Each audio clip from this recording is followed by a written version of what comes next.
की शुरुआत में हम एक लड़की को देखते हैं जिसका नाम मरियम होता है। उसी के पास उसका पति रॉय बैठा हुआ होता है जो फोन पर किसी से बात कर रहा था। और फिलहाल रॉय की हालात अच्छी नहीं थी क्योंकि उसे पैसों की बहुत तंगी थी, इसलिए वे हमेशा गुस्से में रहता है और मरियम पर भी चिल्लाता रहता है। अब हम एक पेंटर को देखते हैं जिसका नाम युडा होता है। वह अपने घर में बैठा पेंटिंग बना रहा था, लेकिन दिक्कत ये थी कि उसे कुछ समझ नहीं आ रहा था कि आखिर वह पेंटिंग किसकी बनाए। वह परेशान हो जाता है, लेकिन तभी वह अपने घर के बाहर मरियम को देखता है जो कहीं जा रही थी। अब युडा की नजर उस पर पड़ती है और वह उसका पीछा करने लग जाता है। अब हमें मरियम के पति रॉय को दिखाया जाता है जो एक गैंगस्टर के पास पैसे मांगने के लिए जाता है जिसका नाम ओजी होता है। ओजी बस लोगों को पैसा देने का काम करता था और जब कोई उसका पैसा समय पर वापस नहीं लौटाता और भागने की कोशिश करता तो वह या तो उसे मार डालता या फिर उससे दोगुना पैसा वसूल करता। रॉय ने ओजी से पहले से ही कुछ पैसे उधार ले लिए थे और अब वह और मांग रहा था। रॉय कहता है कि अगर उसका प्रोजेक्ट सफल हो गया तो वह बहुत सारा पैसा कमा लेगा और उसका सारा पैसा वापस लौटा देगा।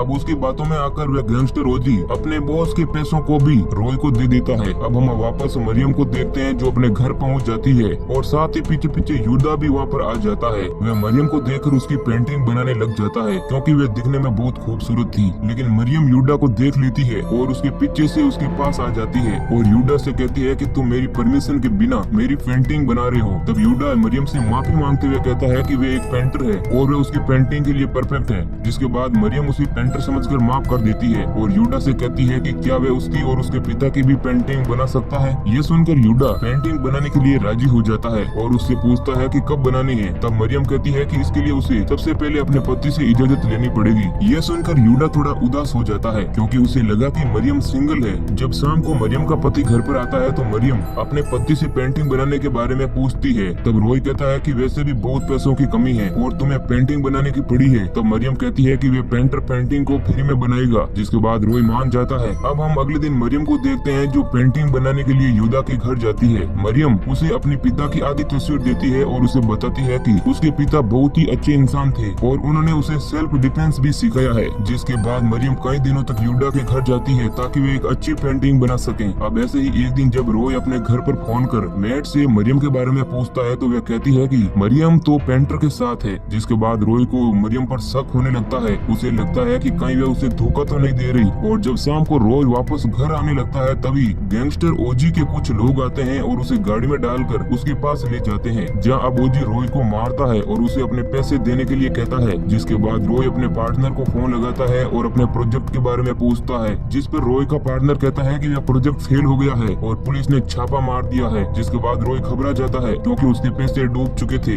उसके चेहरे को देखकर ओजी समझ जाता है कि अब पैसे नहीं आने वाले हैं। जिसके बाद वह गुस्से में आकर रॉय की अंगुलियां काटने वाला होता है। तभी रॉय कहता है कि वे अपना घर बेचकर उसका सारा पैसा लौटा देगा। जिसके बाद वह गैंगस्टर मान जाता है और उसे एक और मौका देता है। अब रॉय के सामने दिक्कत ये आ रही थी कि वह घर मरियम के नाम पर था जो उसके पिता ने उसे गिफ्ट में दिया था। अब बस उसे किसी तरह मरियम को मना कर वह घर लेना था। अब हम मरियम को देखते हैं जो अपने घर में युडा द्वारा बनाई गई पेंटिंग को लगा रही थी। साथ ही हम वहाँ पर एक आदमी को भी देखते हैं जो मास्क पहने हुए घर के अंदर आ गया है। अब जब मरियम पेंटिंग लगाकर वापस आ रही थी तब वह डाइनिंग टेबल पर अपनी बिल्ली का कटा हुआ सिर देखती है, जिस कारण वह बहुत ही ज्यादा डर जाती है और जोर से चिल्लाने लगती है, जिसकी आवाज युडा के कानों तक पहुंच जाती है और वह दौड़कर मरियम के घर आता है और उसे शांत करने की कोशिश करता है। तब वह मेड उन दोनों को साथ देख लेती है। जिसके बाद मरियम उसे वापस जाने के लिए कहती है क्योंकि अब रॉय घर आने ही वाला होता है और अगर वह उन दोनों को साथ देख लेगा तो बड़ी मुसीबत खड़ी हो जाएगी। इसलिए युडा वहाँ से चला जाता है। जब रॉय घर आता है तो वह बिल्ली का सर देखकर घबरा जाता है और मरियम को कहता है कि ये घर हम बेच देते हैं, लेकिन मरियम नहीं मानती है। वह कहती है कि ये घर उसके पिता की आखिरी निशानी है। तब रॉय परेशान हो जाता है क्योंकि बिल्ली का सिर काटने का प्लान उसी का था ताकि डर के मारी मरियम आसानी से घर बेचने के लिए तैयार हो जाए, जो कि उसका प्लान अब फेल हो चुका था। अब रॉय उस पर चिल्लाता है और कहता है कि तुम तो बस उस पेंटर के पीछे पागल हो, मेरी तुम्हें कोई परवाह ही नहीं है। यह कहकर वह अपनी गाड़ी लेकर वहाँ से निकल जाता है। जिसके बाद हम उसे अब देखते हैं कि वह फोन पर ओजी से बात कर रहा है और ओजी और वे लोग मिलकर मरियम को मारने का प्लान बनाते हैं क्योंकि ओजी उससे कहता है कि एक बार मरियम की मौत हो जाए तो घर उसके नाम अपने आप हो जाएगा। अब रॉय मरियम पर गुस्सा तो था ही और उसे ये भी लग रहा था कि मरियम और उस पेंटर के बीच चक्कर चल रहा है, इसलिए वे अपनी ही वाइफ को मारने का कॉन्ट्रैक्ट उस गैंगस्टर को दे देता है। और फिर वे लोग ऐसा प्लान बनाते हैं ताकि मरियम की मौत का जिम्मेदार वे लोग पेंटर को ठहरा सके।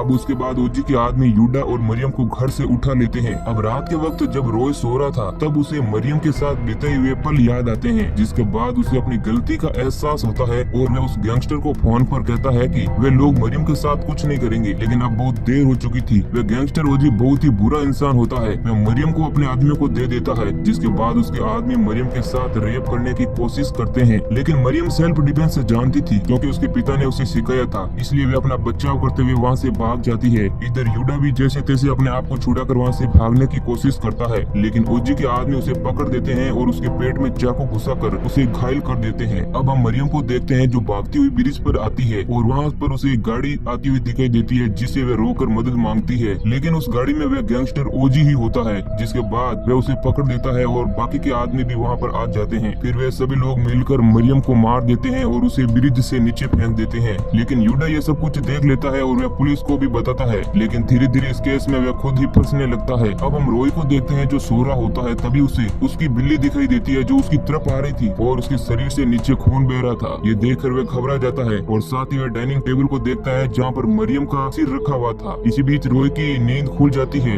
मतलब था कि ये सब कुछ वह सपने में देख रहा था और अब उसे इस तरह के सपने आते रहते हैं। अब थोड़े दिन बाद शहर के सभी लोगों में ये बात फैल जाती है कि ब्रिज पर मरियम का भूत रहता है। इधर रोय भी मरियम के डेथ सर्टिफिकेट का इंतजार कर रहा था, ताकि जिसके मिलने के बाद वह घर को बेचकर ओजी का सारा पैसा दे दे। अब हम वापस मरियम को देखते हैं जो ओजी के एक आदमी को ब्रिज तक ले जाती है, जो कि उस वक्त नशे में होता है, और मरियम उसे मार देती है, जिसके बाद मरियम ऐसे ही ओजी के एक और आदमी को मार देती है। इधर हम युद्धा को देखते हैं जो मरियम को लेकर बहुत बुरे सपने देख रहा होता है। अगली सुबह हम देखते हैं कि ब्रिज के पास बहुत सारे लोगों की भीड़ लगी हुई थी, क्योंकि वहाँ पर उन दोनों लोगों की बॉडी टंगी हुई मिलती है जिन लोगों को मरियम ने पिछली रात मारा था। जिसके बाद ओजी के बाकी के आदमी भी डर जाते हैं, क्योंकि उन्हें लग रहा था कि मरियम का भूत उन्हें भी मार देगा। लेकिन ओजी उन्हें समझाता है कि भूत वगैरह इस दुनिया में कुछ नहीं होता है। अब हम वापस यूडा को देखते हैं जो एक दुकान पर बैठा हुआ था। वहाँ पर कुछ लोग कह रहे थे कि मरियम मरने के बाद भूत बन गई है और वह अपनी मौत का बदला ले रही है, लेकिन यूदा कहता है कि मरियम बहुत ही अच्छी लड़की थी, वह ऐसा नहीं कर सकती है। अब हम देखते हैं कि एक रात मरियम ओजी के एक और आदमी को मार डालती है और जो दूसरा आदमी भागने की कोशिश करता है तो वह उसे भी मार डालती है। और जब ओजी घर आकर ये सब कुछ देखता है तो वह डर जाता है, जिसके बाद ओजी का बचा हुआ आखिरी साथी भी उसे छोड़कर वहाँ से कार लेकर भाग जाता है।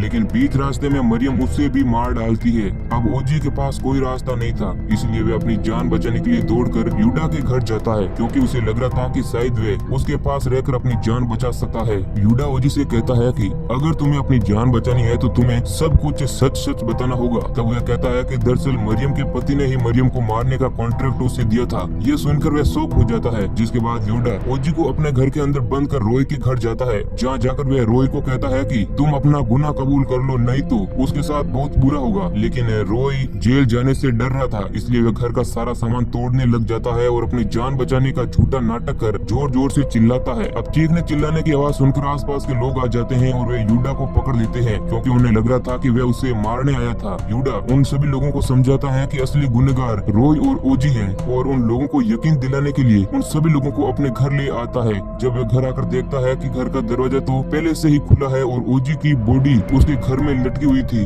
अब सभी लोग जब ये देखते हैं तो यह यूडा को ही गुनहगार समझने लग जाते हैं, क्योंकि उससे बड़ा सबूत और क्या हो सकता था। यूडा उन लोगों को समझाने की कोशिश करता है कि अगर उसने ओजी को मारा होता तो वह उन लोगों को अपने घर थोड़ी लाता, लेकिन उन लोगों में से किसी को भी उसकी बात पर यकीन नहीं होता है। जिसके बाद यूडा को वहाँ से निकलना ही बेहतर लगता है, इसलिए वह उन लोगों से बचकर वहाँ से भाग निकलता है। लेकिन अगले दिन हम देखते हैं कि पुलिस रोय के घर उसकी सुरक्षा के लिए आती है, ताकि यूडा से उसकी जान की रक्षा कर सके। अब रात के वक्त रोय को कमरे के अंदर मरियम की आत्मा दिखाई देती है, जिस कारण डर के मारे वह पुलिस को जाकर बताता है। जिसके बाद वह पुलिस वाले ऊपर रूम चेक करने के लिए जाते हैं, लेकिन पीछे नीचे ओजी के बॉस के आदमी आ जाते हैं और वे रोय को गन पॉइंट पर लेकर बॉस के पास ले जाते हैं। ओजी का बॉस रोय से कहता है कि जो पैसे ओजी ने तुम्हें दिए थे दरअसल वह उसके थे, इसलिए अब तुम्हें उन पैसों को लौटाना होगा, नहीं तो वह उसके पूरे परिवार को खत्म कर देगा।